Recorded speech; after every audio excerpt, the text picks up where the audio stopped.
when my sister leaned across the aisle and whispered, "You only wear that uniform because no one else would hire you." Beulah, something inside me cracked, not loudly, but deep enough to echo for years. I didn't answer her. I just looked out the window, watching the clouds break open beneath us, wondering how the same blood could carry so much contempt. She'd taken everything my father's trust, our family's name, and now any trace of respect left between us. The seatbelt sign blinked. She smirked over her wine glass and said, "Let's see if you can handle turbulence better than responsibility." 5 minutes later, the right engine exploded. And in that deafening silence, after her laughter died, I realized something simple and final. For the first time in my life, Clarice would have to trust me, or we'd both die trying. The boarding gate was too bright for a day that felt this heavy. People shuffled around me, restless in their own lives, while I sat still with a boarding pass. I kept turning over in my hand. It wasn't the flight that made my chest tighten. It was what waited on the other end. A funeral, a family, and a silence that had lasted longer than any deployment I'd ever served through. The phone buzzed again. Clarissa's message lit up the screen like an order I didn't ask for Flight 221 Seat 2A. "Don't wear the uniform." Mom wanted something dignified, not military. I stared at the words until the letters blurred, then glanced down at the neatly folded jacket in my carry-on. I'd already decided not to wear it, not out of shame, but out of exhaustion. There's a kind of tired that doesn't come from work or age, just years of pretending indifference doesn't hurt. When my boarding group was called, I slipped into the aisle seat beside her. She didn't greet me at first. She was too busy adjusting her silk scarf and checking her reflection in the window. Only when the flight attendant asked her to fasten her seatbelt did she glance my way. "I thought you'd just send flowers," she said, tone flat, but practiced. "I don't send people I love," I replied. Her eyes drifted to the small metal tag hanging around my neck. A faint smile touched her lips, sharp as glass. "Still wearing that, guess some people never really leave what makes them feel important." I turned toward the window instead. The late afternoon light slid across the wing gold and fleeting, like memory trying to stay. By the time we reached cruising altitude, Clarice was already on a call, her voice steady and detached. "Yes, I've handled the estate. No, Beulah isn't listed anywhere. We're in the clear." She didn't notice me listening, and I didn't yet know that before this plane touched the ground, nothing about our family or the meaning of the word safe would ever be the same. The hum of the engines had become background noise, steady, and low, like a secret no one was supposed to hear. Clarice had her laptop open, the screen glowing cold across her face, as her fingers danced over the keys. She worked the way she lived, precise, efficient, merciless. I tried not to look, tried to lose myself in the drone of the cabin, but her voice sliced through it. "Dad's will was last updated in 2019. She said casually, eyes never leaving the screen. "There's a new clause about mental stability. Anyone with a record of psychological evaluation after military service is automatically excluded." My pulse slowed. The words weren't random, they were targeted. I turned toward her, but she was already smirking as if she'd practiced this moment. "That file belongs to you, doesn't it?" she continued. "The one from Tonopah. The review. After that little training mishap?" "It was a routine evaluation," I said quietly. "Not a diagnosis." Clarice tilted her head, pretending to think. "And your attorney approved that interpretation?" "Oh, wait, that's right, you don't have one." I felt the press of my nails against my palm, a quiet burn of restraint. "What did you do?" "Nothing," she said, shrugging. "Just protecting the family's interests." Mom didn't need drama. Her tone was syrupy sweet, almost kind. But every syllable carried the precision of a scalpel. She'd found a legal way to erase me. When the flight attendant passed by, Clarice lifted her glass and added with a chuckle, meant for nearby ears, "My sister used to fly fighter jets. Now she just flies her pride." The man across the aisle laughed under his breath. I didn't move. Years of service had taught me the difference between silence and surrender. I'd mastered the first long ago. When the lights dimmed for night mode, I reached into my jacket and pulled out the old photo I always carried my father in his flight suit, grinning beside a jet older than me. He'd told me once that silence wasn't weakness, it was discipline waiting for its cue. I pressed the photo flat against my knee, and for the first time that day, I let myself breathe. A few hours later, the cabin had gone dark, except for the faint flicker of reading lights. Clarice broke the quiet, her voice as smooth as her lipstick. "You know, Beulah, some of us stay and build something real. Others run to uniforms and commands because it's easier than facing responsibility." I turned just enough for her to see my eyes. "I keep people alive." She smiled as if it were a punchline. "And yet, here you are, seat 2B, nothing to protect but your own ego." I almost laughed, not because she was wrong, but because she'd never understand that value doesn't come with dividends. She lifted her wine again, but before the glass reached her lips, the overhead lights flickered once, twice, then steadied. A faint pop followed sharp and unnatural somewhere near the right wing. No one else reacted. But I knew that sound. The signature snap of a circuit under strain. I waited, listening for the rhythm of the engines, counting the seconds between their breaths. Something was off, small, invisible, but wrong in a way my gut refused to ignore. Clarice frowned, annoyed by the lights. "Unbelievable," she muttered. "First-class fares, and they can't manage a smooth ride." I looked past her, past the dim cabin, to the faint wisp of smoke rising like a warning only I could see. A quiet certainty filled me, cold and steady. Trouble was coming. And for the first time that night, I wasn't afraid of it. I unclipped the small metal tag from my neck and turned it over, tracing the inscription carved by my father's hand. "In chaos, find your altitude." The words settled in my chest like a switch being flipped. Whatever was about to happen up here, I was ready to fly through it. The cabin lights flickered like a dying heartbeat. A faint metallic rattle vibrated through the floor, subtle but wrong. The kind of shift only someone who'd spent years listening to engines in combat could hear. I leaned back, trying to locate the rhythm change beneath the hum. Civilian pilots might miss it. I couldn't. Across the aisle, Clarice sighed dramatically, waving for a flight attendant. She was more annoyed than afraid. I could tell from the way she swirled her half-finished wine. When the attendant poured her another, the sound of liquid against glass mingled with the low groan of the fuselage. It was like the plane itself was holding its breath. I unlatched my seatbelt just enough to lean forward and look down the aisle. The cockpit door stayed closed. No movement, no shadow. Then a single ding echoed through the speakers. No announcement followed. 5 seconds later, a violent jolt threw everyone forward. Clarisse's wine splashed across her blouse as the cabin gasped. For a heartbeat, it was chaos, shouts, crying overhead, bins creaking open. Clarice snapped, her voice sharp and brittle. "Who's flying this thing?" I didn't answer. The right engine's pitch had shifted too high, then suddenly low. I'd heard that sound before in a different sky, on a day when the wrong decision meant body bags. The lead attendant stumbled down the aisle, her face pale. "Ladies and gentlemen, please stay calm. Just a minor technical issue." Clarice crossed her arms. "Get the captain out here. I have connections in the FAA." I cut her off before she could finish. "Enough. Don't make it worse." She glared at me. "This isn't one of your military drills, Beulah." Maybe not, but survival didn't care about context. Then came the voice over the intercom, strained, shaky. "Ladies and gentlemen, we're experiencing an engine issue on the right side. Please remain." A loud bang cracked through the cabin. The lights died. A burst of smoke rolled from the front, gray and acrid. Screams filled the air. Babies wailed. Somewhere glass shattered. I unclipped the chain around my neck, feeling the weight of metal between my fingers. Clarice grabbed my arm, panic slicing through her composure. "Sit down! Don't you dare!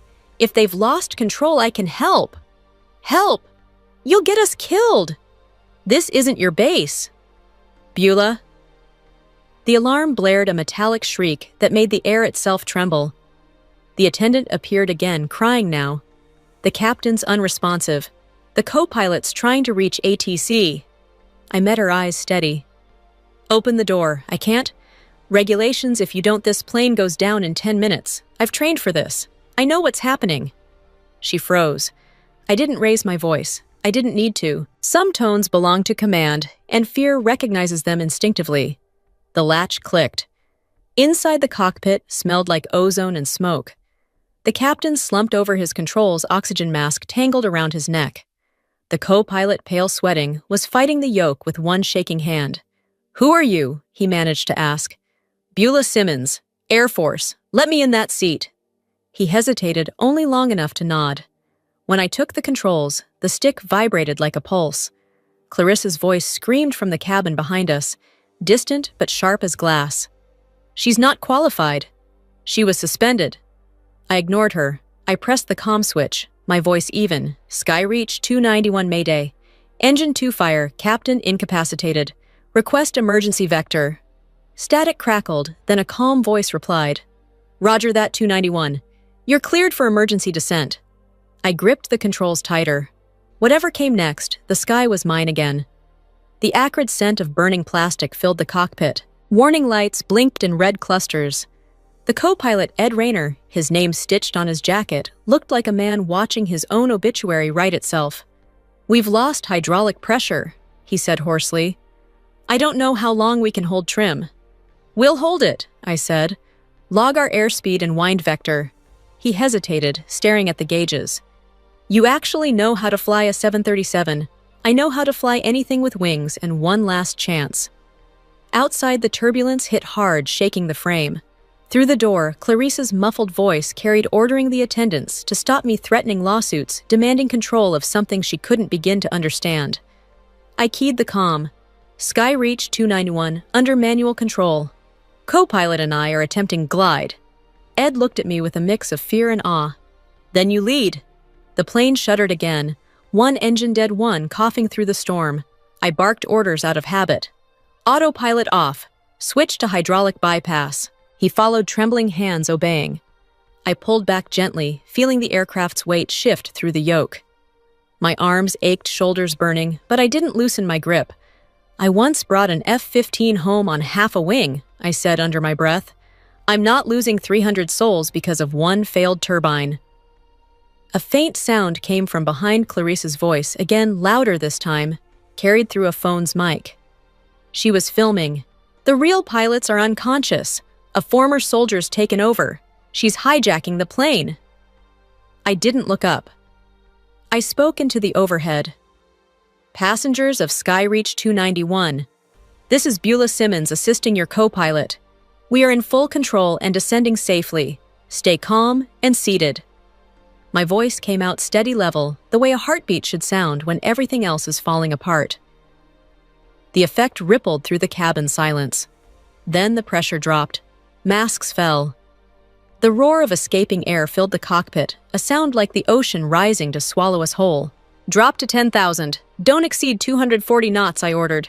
"We're descending too fast," Ed shouted. "Trust me, we're not falling. We're landing early." The altimeter spun. I eased the yoke forward, then back. The vibration evened out. The plane steadied. Through the storm of alarms, I saw a flash of memory, my father's voice calm in the chaos of a desert wind tunnel. "You can't control the wind, Beulah. Only the wing." I smiled, barely feeling the weight of his words, steady my hands. For a long stretch, there was only silence. No screams, no questions, just 300 breaths holding together in the same fragile rhythm. Ed exhaled. "What now?"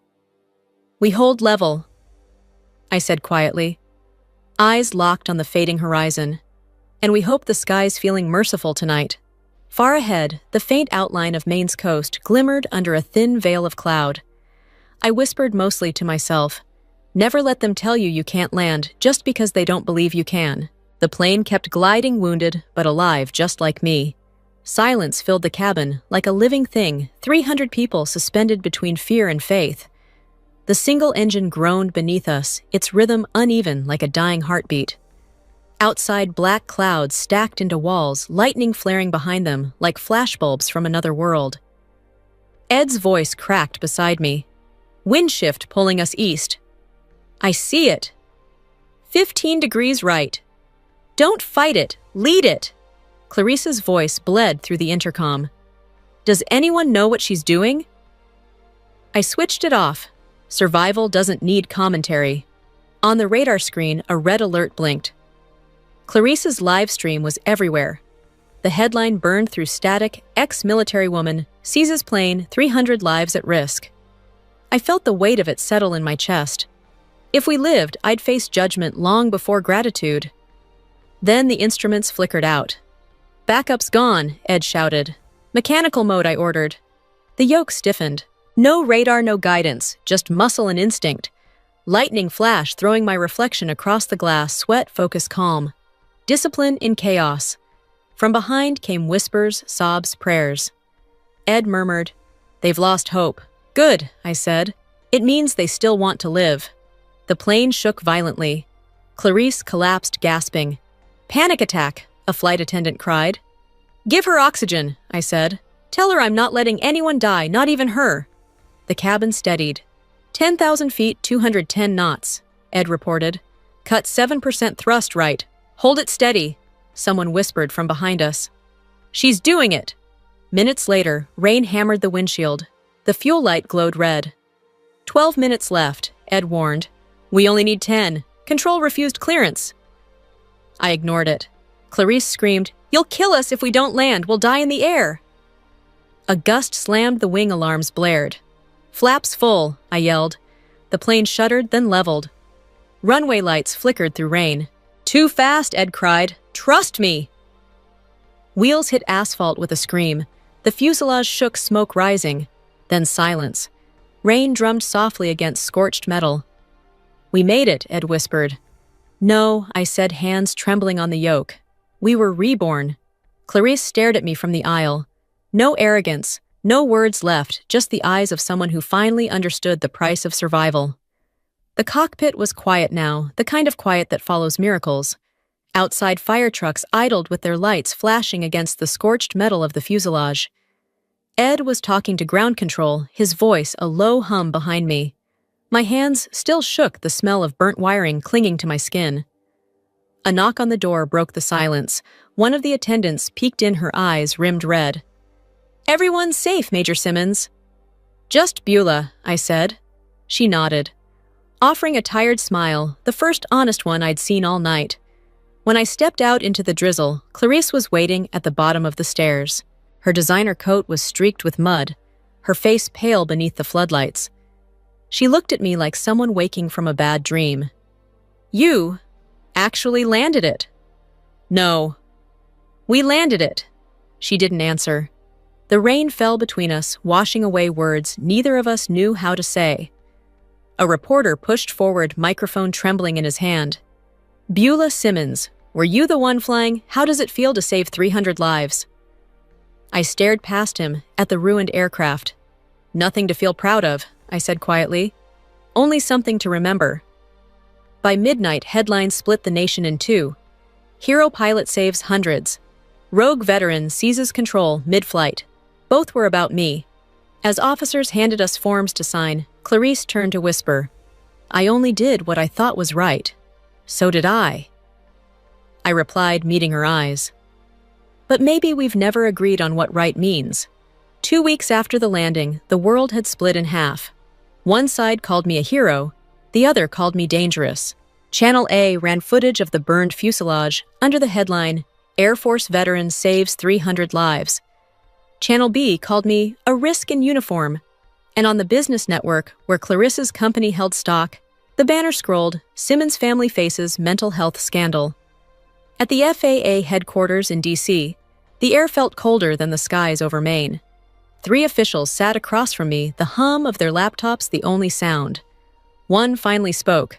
"Why did you take control of a civilian aircraft? Because the captain was unconscious. Did you have the legal right to do so?" "No." "But I had the moral one. They didn't type that part. Morality doesn't fit inside procedure." Outside the glass doors, Clarice was performing her own version of a duty. On every screen in the lobby, her press conference played live.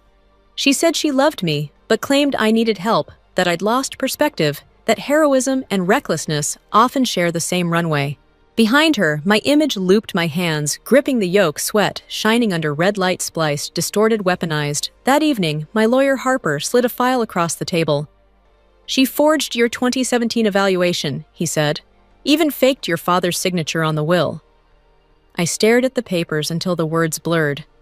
She hadn't just wanted my inheritance, she'd wanted my silence. 3 days later, the Washington Ledger broke the story: Clarisse Holden, CEO of Atria Capital, accused of fraud and forgery. Within 48 hours, she was removed from her post. When the FAA released their report, one line settled everything: Major Beulah Simmons acted appropriately under emergency authority. I set the file down, breathing evenly at last. Justice isn't fast, but it always finds its altitude. A year later, the desert air in Utah shimmered with heat, the horizon bending where the sand met the sky. I stood on a small runway, surrounded by silence and sunlight. The hangar behind me bore new black letters, still bright from fresh paint: Skyreach Institute, for women in aviation and defense. I'd built it from the inheritance finally returned for every woman who'd ever been told she wasn't built to fly. One morning, after training, a young woman waited by the runway, clutching a flight manual to her chest. Her voice trembled when she spoke.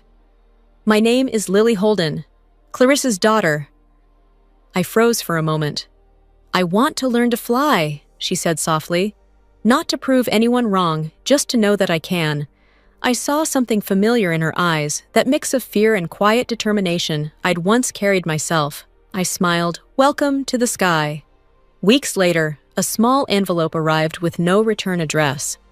Inside was my father's old watch, the one missing from the will, and a note in neat handwriting. "You landed it." No signature. I didn't need one. That evening, I placed the watch beside my logbook on the tower ledge. My father's engraving caught the light. "In chaos, find your altitude." Out on the horizon, Lily's plane lifted smoothly into the orange dusk. Revenge, I realized, isn't about fire. It's about flight rising so high they can't pull you back down. We all land somewhere. I just chose the sky.